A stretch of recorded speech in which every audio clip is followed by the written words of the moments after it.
Good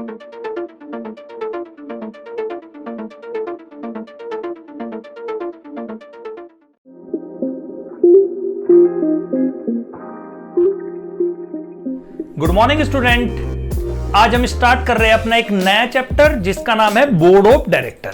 CM में inter में जो आपका कंपनीज एक्ट है उसका सबसे इंपॉर्टेंट चैप्टर अगर कोई है तो वो आपका है बोर्ड ऑफ डायरेक्टर, जिसको आप एग्जाम के लिए छोड़ के नहीं जा सकते क्योंकि यहां से 100% आपका 15 मार्क्स का एग्जाम में क्वेश्चन आएगा।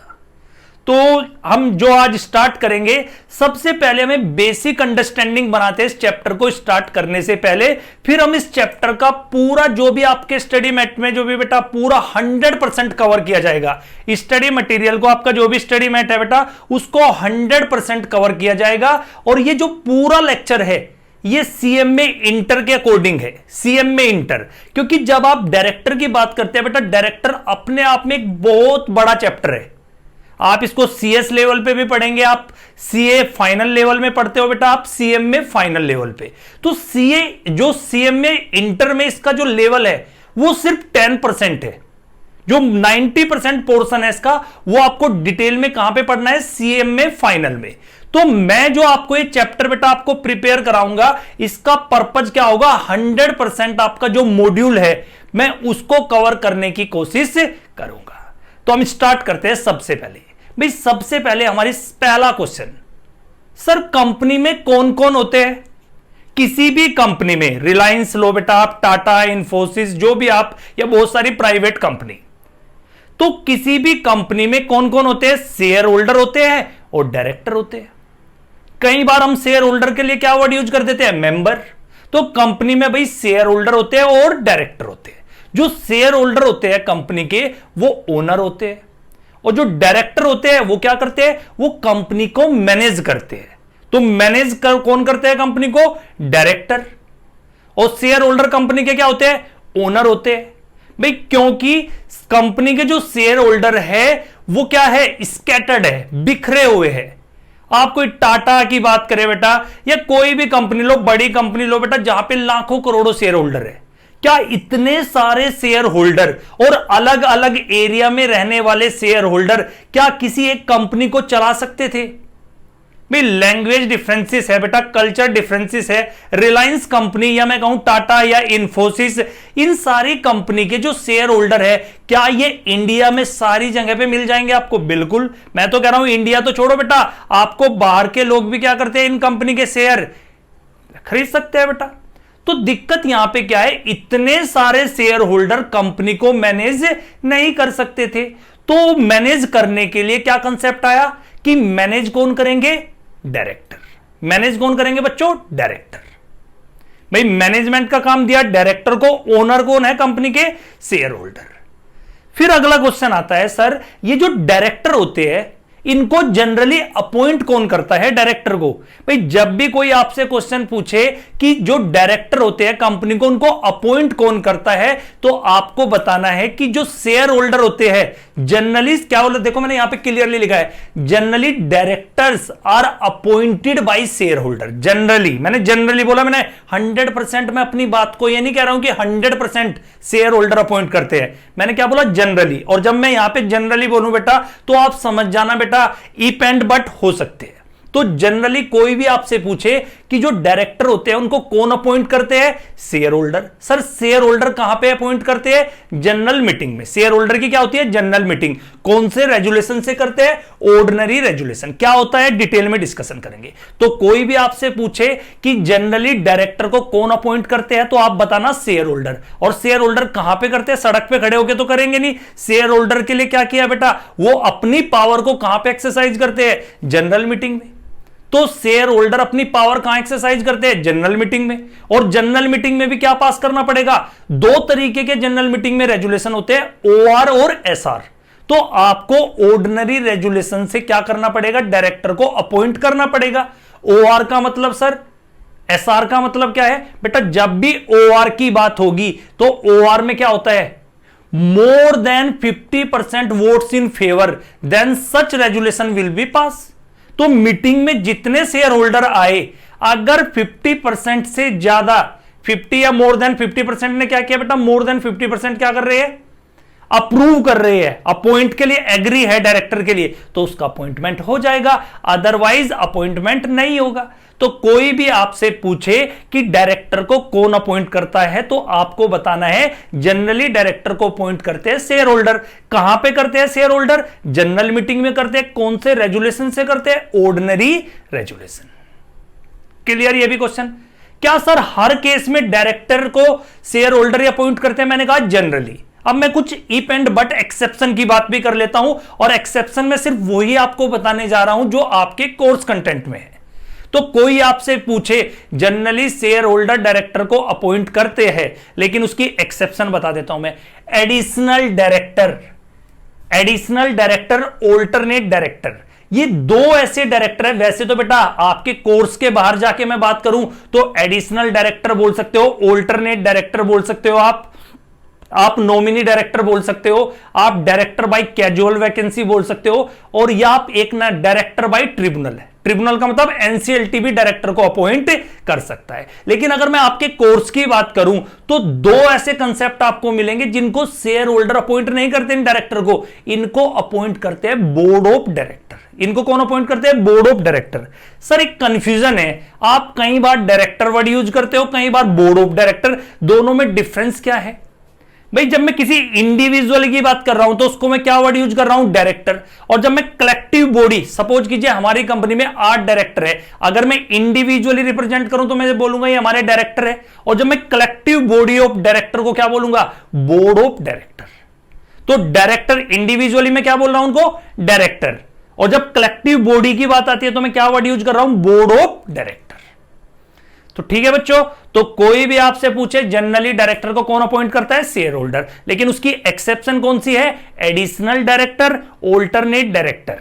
इन दोनों डायरेक्टर को कौन अपॉइंट करते हैं, बोर्ड ऑफ डायरेक्टर। और जब भी बेटा बोर्ड ऑफ डायरेक्टर एडिशनल या ऑल्टरनेट डायरेक्टर को अपॉइंट करेंगे तो वो जो बोर्ड ऑफ डायरेक्टर होते हैं वो अपनी पावर एक्सरसाइज करते हैं बोर्ड मीटिंग में। भाई जो शेयर होल्डर होते हैं वो अपनी पावर एक्सरसाइज करते हैं जनरल मीटिंग में।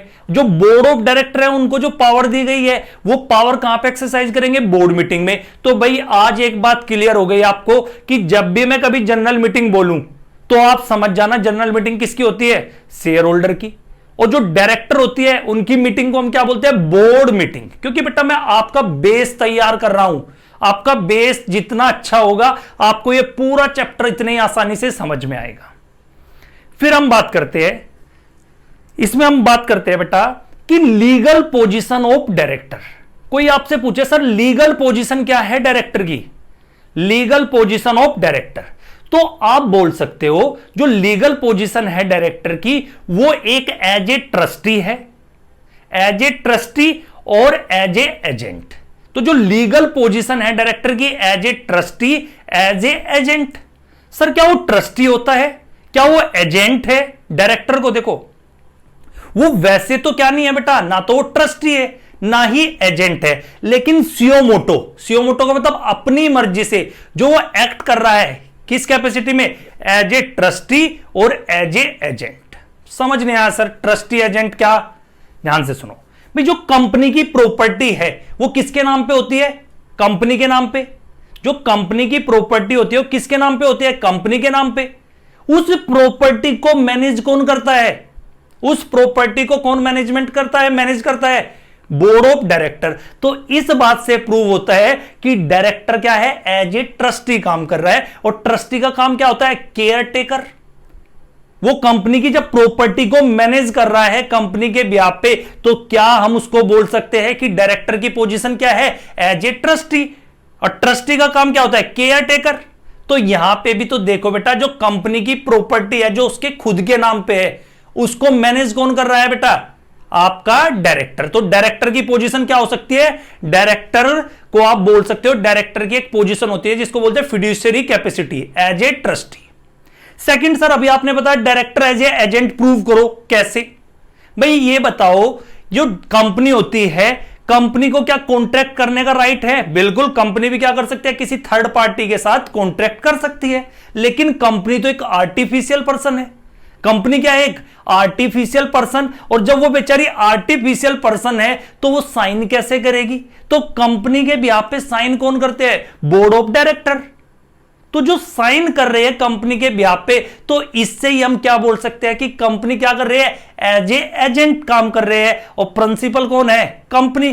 कंपनी के बिहाफ पे साइन कौन करते हैं? Board of director. तो मैंने अपनी बातों से प्रूव किया कि कोई आपसे पूछे लीगल पोजीशन क्या है डायरेक्टर की, तो आप बता सकते हो लीगल पोजीशन डायरेक्टर की है एज ए ट्रस्टी और दूसरी एज ए एजेंट। ट्रस्टी कैसे प्रूव होता है सर? क्योंकि वो मैनेज करता है कंपनी की प्रॉपर्टी को। सर एजेंट कैसे प्रूव हुआ? क्यों? क्योंकि वो थर्ड पार्टी के साथ कंपनी के बिहाफ पे क्या करता है? किसी कॉन्ट्रैक्ट पे साइन करता है। तो उससे क्या प्रूव होता है कि जो आपके डायरेक्टर है वो एजेंट भी है और ट्रस्टी भी है। तो लीगल पोजीशन क्या है? As a agent, as a trustee. Clear? फिर हम बात करते हैं सर ये जो डायरेक्टर है ये कितनी कैटेगरी के होते हैं? दो कैटेगरी में डायरेक्टर को तोड़ना बच्चों, executive director, non executive director. कौन सा director? Executive, non executive director. Executive director का मतलब, जब भी मैं एग्जीक्यूटिव डायरेक्टर की बात करूं तो आप समझ जाना MD, managing director, whole time director, ये कौन है कंपनी में? Executive director. और कौन सी दूसरी कैटेगरी होती है? Non executive director. Non executive director. और नॉन एग्जीक्यूटिव की भी दो कैटेगरी बना लेना, इंडिपेंडेंट डायरेक्टर और other than independent director. Non executive की दो category, independent director, other than independent director. Sir independent director, other than independent director, एक मैं पूरा एक आपको प्रैक्टिकली कंसेप्ट समझाता हूं। आपने रिलायंस कंपनी का नाम सुना होगा। मैं यहां पर रिलायंस की बात क्यों कर रहा हूं बेटा? एक तो आप सब जानते हो रिलायंस कंपनी को, और अगर मैं कहूं बेटा कोविड में जो जितना पूरे देश का बुरा हाल हुआ है बेटा इकोनॉमी का, एक रिलायंस कंपनी की अगर मैं बात करूं, उसको आपको देखा जाए बेटा इस बुरे वक्त में भी अगर किसी को सबसे ज्यादा बेनिफिट हुआ है वो कौन सी कंपनी है बेटा? रिलायंस कंपनी। और तो और उस पर बेटा कोई चार्ज ही नहीं है, कोई बैंक का पैसा ही नहीं है, चार्ज फ्री है। कब? तो जितनी भी अगर सबसे ज्यादा अगर देखा जाए बेटा, सबसे ज्यादा अगर इस जो भी कोविड के समय में बेटा अगर किसी को बेनिफिट हुआ है तो वो आपकी रिलायंस कंपनी थी। फिर हम बात करते हैं अब रिलायंस कंपनी में, मैं आपको ध्यान से सुनना मैं क्या बता रहा हूं बेटा। रिलायंस कंपनी में भी एग्जीक्यूटिव डायरेक्टर भी होंगे, नॉन एग्जीक्यूटिव डायरेक्टर होंगे, और नॉन एग्जीक्यूटिव में भी दो कैटेगरी होती है। कौन से? Independent director, other than independent director. मैं आपको बता देता हूं भाई, जो आपके एमडी और चेयरमैन एंड एमडी कौन है आपका रिलायंस में? मुकेश अंबानी। ये आपका क्या है? Executive director.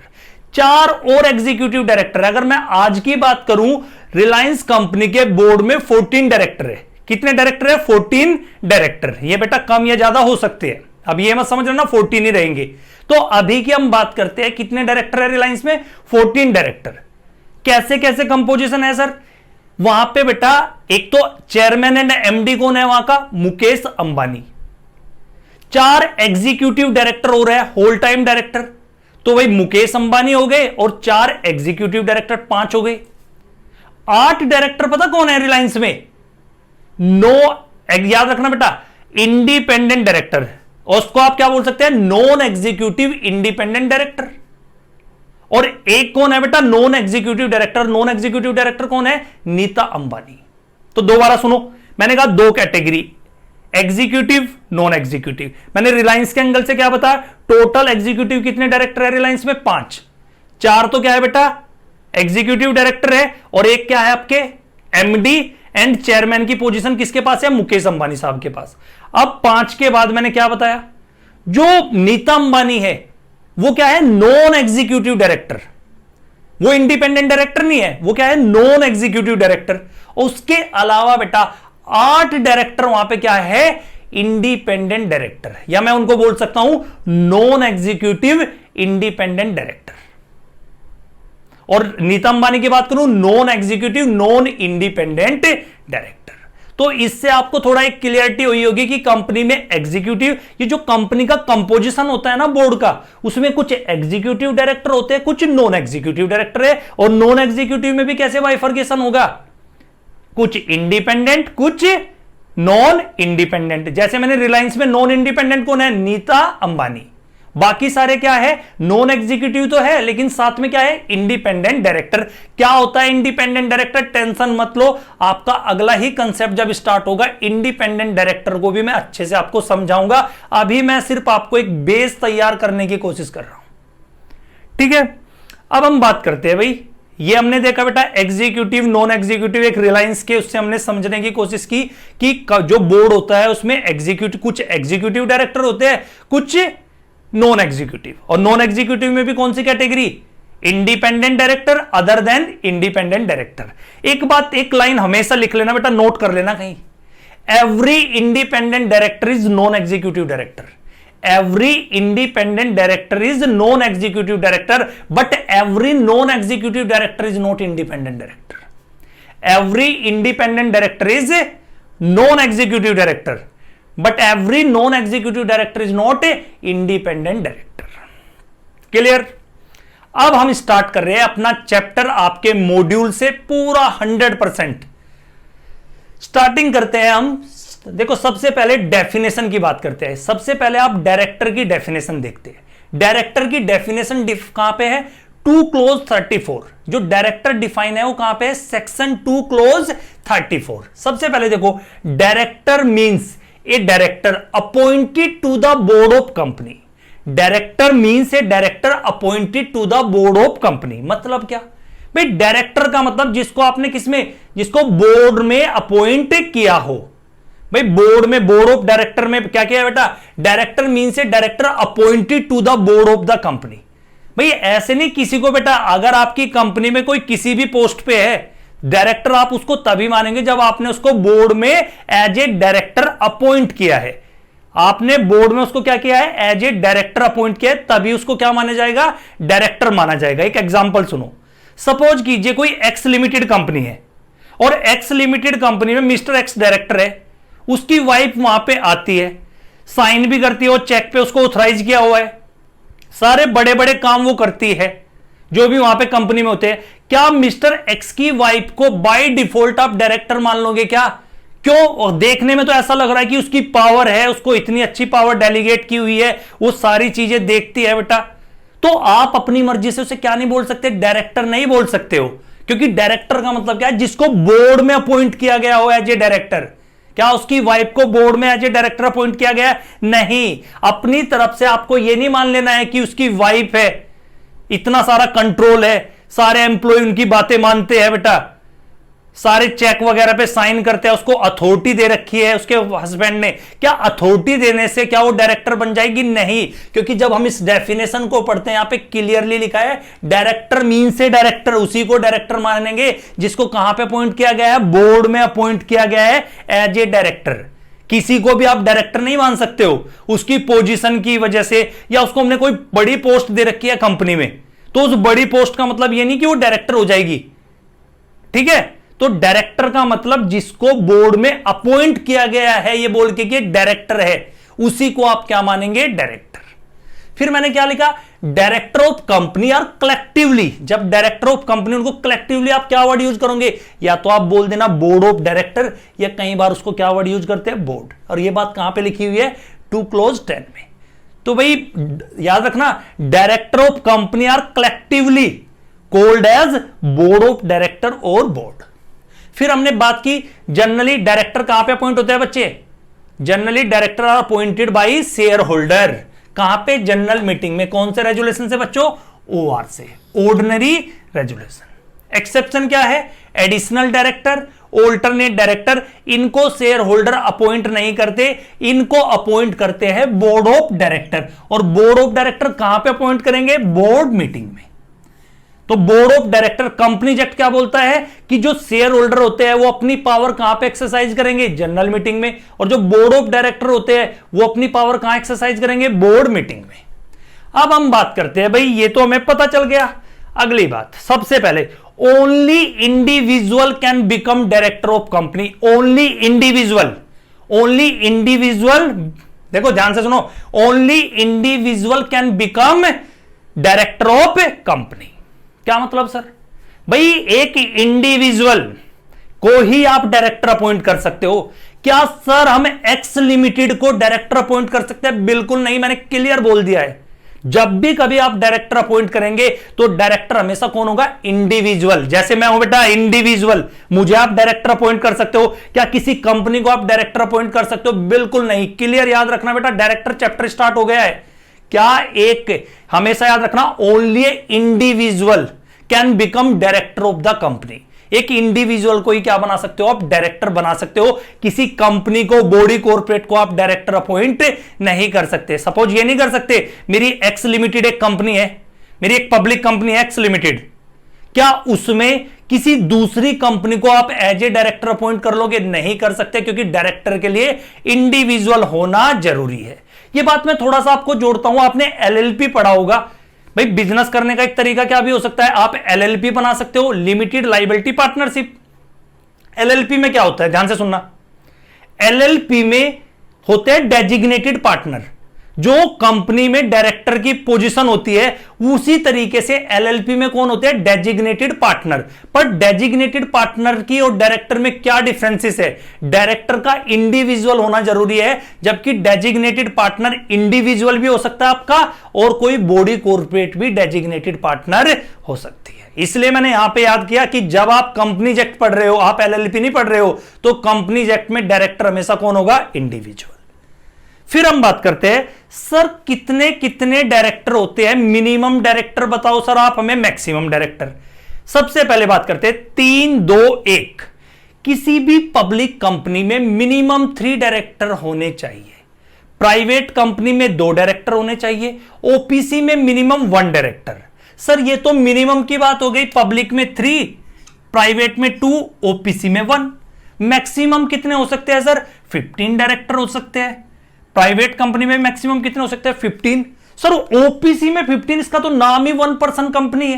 क्या इसमें भी बिल्कुल हो सकते हैं, वो बात अलग है। अभी हम प्रैक्टिकली बात करेंगे, कोई 15 डायरेक्टर इसमें नहीं रखता है। अभी प्रैक्टिकली क्या होता है, जो ओपीसी में सोल मेंबर होता है वो ही क्या होता है बेटा? डायरेक्टर होता है। क्लियर? तो ओपीसी में 1, लेकिन कोई ये नहीं बोल सकता, ओपीसी भी चाहे तो मैनेजमेंट के लिए क्या कर सकती है? 1 से ज्यादा डायरेक्टर रख सकती है। और कितने तक? मैक्सिमम 15। सर क्या हम 15 से ज्यादा डायरेक्टर चाहते हैं अपनी कंपनी में? क्या हम 15 से ज्यादा डायरेक्टर भी अपॉइंट कर सकते हैं? बिल्कुल कर सकते हैं। 15 से ज्यादा अगर आप डायरेक्टर अपॉइंट करना चाहते हो तो आप अपनी शेयर होल्डर की जनरल मीटिंग बनाओ। आप शेयर होल्डर की जनरल मीटिंग बुलाओ बेटा। जनरल मीटिंग किसकी होती है? हमेशा शेयर होल्डर की। आप अपने शेयर होल्डर की जनरल मीटिंग बुलाओ और उसमें क्या पास करो? एसआर। उसमें क्या पास करना है आपको? एसआर, स्पेशल रेजुलेशन पास करो जनरल मीटिंग में। और आप 15 से जितना भी ज्यादा चाहो आप क्या कर सकते हो? डायरेक्टर अपॉइंट कर सकते हैं। भाई मेरी एक एक्स प्राइवेट लिमिटेड या एक्स पब्लिक लिमिटेड, एक ये मान लेते हैं XYZ लिमिटेड मेरी एक कंपनी है। हमारी कंपनी में ऑलरेडी 15 डायरेक्टर है, लेकिन हमारी कंपनी अपने डायरेक्टर को इंक्रीज करना चाहते हैं 15 से ज्यादा। क्या हमारी XYZ लिमिटेड कंपनी अपने डायरेक्टर को इंक्रीज कर सकते हैं? बिल्कुल कर सकते हैं। उसके लिए क्या करना पड़ेगा? एक जनरल मीटिंग बुलानी पड़ेगी शेयर होल्डर की। जनरल मीटिंग बुलाई आपने, उसमें क्या पास कराओ? एसआर पास कराओ। एसआर का मतलब स्पेशल रेजुलेशन। तो बच्चों आपने ऑर्डिनरी रेजुलेशन भी सुना और स्पेशल रेजुलेशन भी। दोनों में डिफरेंस क्या होता है ऑर्डिनरी रेजुलेशन और स्पेशल रेजुलेशन में? ओआर का मतलब होता है बेटा जहां पे आपको कितनी वोट चाहिए? More than 50% vote in favour, then such resolution will be pass. और जब एसआर की बात होती है तो एसआर का मतलब क्या होता है? 75% और more votes in favour, then such resolution will be pass. तो ओआर एसआर में डिफरेंस, ओआर में कितनी फेवर में वोट चाहिए? मोर देन 50% वोट फेवर में होनी चाहिए, तब वो रेजुलेशन को पास माना जाएगा। और एसआर के केस में कितनी वोट फेवर में होनी चाहिए? 75% और more votes in favour, then such resolution will be pass. तो क्या भाई 15 से ज्यादा डायरेक्टर आप अपॉइंट कर सकते हो? बिल्कुल कर सकते हो, लेकिन उसके लिए आपको एसआर पास करना पड़ेगा। फिर हम बात करते हैं, जब आप 15 डायरेक्टर की लिमिट चेक करते हैं या 15 से ज्यादा, ये मैक्सिमम का किस पे क्राइटेरिया? बेटा ये एग्जाम्पशन दी गई किसको? Maximum limit not applicable. Section 8 company और गवर्नमेंट कंपनी जितने भी मैक्सिमम डायरेक्टर रखना चाहे रख सकती है, वहां पे कोई लिमिट नहीं है। कौन से 2 कंपनी मैंने बताया? Section 8 company, NPO. Section 8 company का मतलब एनपीओ। तो कोई एनपीओ अगर 20 डायरेक्टर रखना चाहती है, क्या उसको भी एसआर पास करना पड़ेगा? नहीं बेटा, उसके लिए कोई मैक्सिमम लिमिट नहीं है, जितने डायरेक्टर रखना चाहे रख सकती है। क्या एक गवर्नमेंट कंपनी रख सकती है? 2 को रिलैक्सेशन दी मैक्सिमम की लिमिट से, तो ये एग्जम्प्ट है। एग्जम्पशन किसको मिली? एग्जम्पशन किस चीज की? मैक्सिमम लिमिट किस पे एप्लीकेबल नहीं है? Section 8 company, government company. Clear? फिर हम बात करते हैं वुमेन डायरेक्टर। ये भी कंसेप्ट 149 में है, वुमेन डायरेक्टर। अभी हमने क्या कहा कि भाई बोर्ड में क्या होना चाहिए? एग्जीक्यूटिव डायरेक्टर भी होने चाहिए, नॉन एग्जीक्यूटिव डायरेक्टर भी होने चाहिए। अब एक नया कंसेप्ट हो रहा है कि आपके बोर्ड में एटलीस्ट 1 वुमेन डायरेक्टर होनी चाहिए। एटलीस्ट 1 वुमेन डायरेक्टर आपके बोर्ड में क्या होनी चाहिए? कम से कम एक वुमेन डायरेक्टर का होना जरूरी है। अभी मैंने रिलायंस की बात की। रिलायंस में अगर आप देखो तो नीता अंबानी भी तो क्या है? एक वुमेन है। लेकिन अभी मैं कंफ्यूज नहीं करूंगा जानबूझ के, क्योंकि आपका कुछ यहां पे चेंज आया है, लेकिन उसका भी मैं डिस्कशन नहीं करूंगा। अभी क्या बोला गया कि जो बोर्ड होता है उस बोर्ड में एटलीस्ट 1 वुमेन डायरेक्टर होनी चाहिए। लेकिन क्या सर हर कंपनी के बोर्ड में एक वुमेन डायरेक्टर होनी चाहिए? नहीं, हमने कुछ लिमिट बताई। अगर आपकी कंपनी इस क्राइटेरिया में फॉल करती है तो आपकी कंपनी के बोर्ड में एक वुमेन डायरेक्टर होनी चाहिए। कौन से sir? The following class of company shall appoint at least 1 women director. At least, आप ज्यादा रखना चाहो तो कोई दिक्कत ही नहीं है। आप अपनी मर्जी से वुमेन डायरेक्टर रखना चाहते बोर्ड में, कोई दिक्कत ही नहीं है। लेकिन अगर आपकी कंपनी इस क्राइटेरिया में फॉल करती है तो फिर आपकी मैंडेटरी ऑब्लिगेशन है कि आपको एक वुमेन डायरेक्टर बोर्ड में रखना ही पड़ेगा। कौन सी company sir? Every listed company. हर लिस्टेड कंपनी के बोर्ड में एक वुमेन डायरेक्टर होनी चाहिए, at least 1 women director. Listed company, और लिस्टेड कंपनी का मतलब वो कंपनी जिसकी सिक्योरिटी कहां पे लिस्टेड हो? किसी भी स्टॉक एक्सचेंज पे, चाहे एनएससी पे हो चाहे बीएससी पे, national stock exchange, Bombay stock exchange. Every listed company. Second, every unlisted public company. ध्यान से सुनना बच्चों, पब्लिक की 2 कैटेगरी, लिस्टेड अनलिस्टेड। ये किसकी कैटेगरी है? मैं प्राइवेट की बात नहीं कर रहा हूं। Listed company, unlisted public company. तो एवरी लिस्टेड कंपनी, लिस्टेड में आपको कोई कंडीशन चेक नहीं करना। जैसे ही आपको पता चला लिस्टेड कंपनी है, कुछ नहीं देखना है, बोर्ड में एक वुमेन डायरेक्टर रखना मैंडेटरी है। अब हम बात कर रहे हैं अनलिस्टेड कंपनी की, और अनलिस्टेड में भी कंफ्यूज मत होना, अनलिस्टेड पब्लिक कंपनी। पब्लिक की 2 category, listed unlisted. Every unlisted public company having, जिसकी पेड अप शेयर कैपिटल, और पेड अप शेयर की जब कैपिटल की जब मैं बात कर रहा हूं तो उसमें इक्विटी भी आएगा और प्रेफरेंस भी आएगा। तो अगर किसी अनलिस्टेड पब्लिक कंपनी की पेड अप शेयर कैपिटल कितनी है?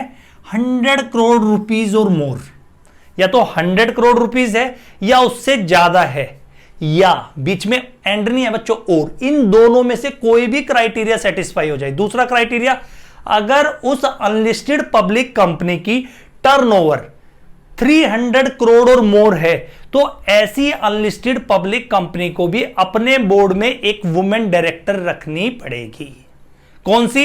Every listed. लिस्टेड में कुछ चेक मत करने बैठ जाना। ये किसके लिए बात की मैंने? अनलिस्टेड पब्लिक कंपनी जिसकी पेड अप शेयर कैपिटल क्या है? 100 करोड़ और मोर, और टर्नओवर 300 करोड़ और मोर। और paid up share capital include equity share capital plus preference share capital. फिर बात आती है कि जब भी हम ये पेड अप शेयर कैपिटल और टर्नओवर की बात कर रहे हैं बेटा, इसको आपको चेक करना है as per latest audited financial statement. आपको लेटेस्ट जो आपके फाइनेंशियल स्टेटमेंट है बेटा उसके अकॉर्डिंग चेक करना है। ये नहीं कि 2015 की बैलेंस शीट उठा के आप वहां से paid up share capital check कर रहे हैं। आपको जो भी आपका लेटेस्ट ऑडिटेड बैलेंस शीट बनी है अभी, उसके अकॉर्डिंग चेक करना है कि आपकी पेड अप शेयर कैपिटल और टर्नओवर इस लिमिट में फॉल तो नहीं कर रही है। अगर फॉल कर गई तो आपको अपने बोर्ड में एक वुमेन डायरेक्टर रखनी पड़ेगी। ये एज पर कंपल्सन है, आपको रखनी पड़ेगी। आप अपनी मर्जी से रख सकते थे, लेकिन ये अगर इसमें फॉल कर गया तो आपको एक वुमेन डायरेक्टर बोर्ड में रखनी पड़ेगी। फिर अगला क्वेश्चन आता है, सर अगर कोई वुमेन डायरेक्टर, अगला क्वेश्चन ये, सपोज कीजिए कोई कैजुअल वैकेंसी हो जाए। कैजुअल वैकेंसी का मतलब क्या? Any vacancy arise due to death और रेजिग्नेशन। भाई वुमेन डायरेक्टर थी और किसी वजह से कैजुअल वैकेंसी हो गई। कैजुअल वैकेंसी में तो डेथ हो गई या वो रिजाइन देके चली गई। क्या सर चली गई तो हमें दोबारा से अपॉइंट करनी पड़ेगी? बिल्कुल। कैजुअल वैकेंसी कौन फिल करेगा? बोर्ड। या मैं बोर्ड बोलूं बेटा, या मैं क्या बोल सकता हूं? Board of director. ध्यान से सुनना, या तो मैं वर्ड यूज बोलूंगा बोर्ड या बोर्ड ऑफ डायरेक्टर। तो अगर वुमेन डायरेक्टर की कैजुअल वैकेंसी अराइज होती है तो उसको फिल कौन करेगा? Board of director. Sir board of director कहां करेगा? बोर्ड मीटिंग में। मैंने बताया था कि बोर्ड ऑफ डायरेक्टर अपनी पावर कहां एक्सरसाइज करते हैं? बोर्ड मीटिंग में। चलो ये भी आपको क्लियर हो गया। तो अगर कोई कैजुअल वैकेंसी हो जाती है, और कैजुअल वैकेंसी इंटरमीडिएट बीच में कोई वैकेंसी हो जाती है, तो उस वैकेंसी को कौन फिल करता है? बोर्ड ऑफ डायरेक्टर अपनी बोर्ड मीटिंग बुलाएंगे और वहां पे क्या किया जाएगा? कोई नई वुमेन डायरेक्टर को अपॉइंट किया जाएगा। कितने दिन के अंदर? अब ये तो पता चल गया कौन करेगा।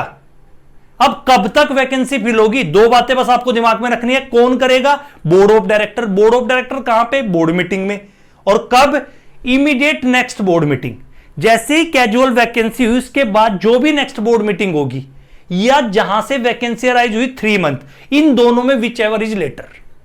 भाई जैसे ही कैजुअल वैकेंसी अराइज हुई उसके बाद जो भी आपकी नेक्स्ट बोर्ड मीटिंग आ रही है, या तो आप वहां पे वैकेंसी फिल कर लो, या अगर वहां पे नहीं किया तो वहां से 3 मंथ, इन दोनों में जो भी विच एवर इज लेटर।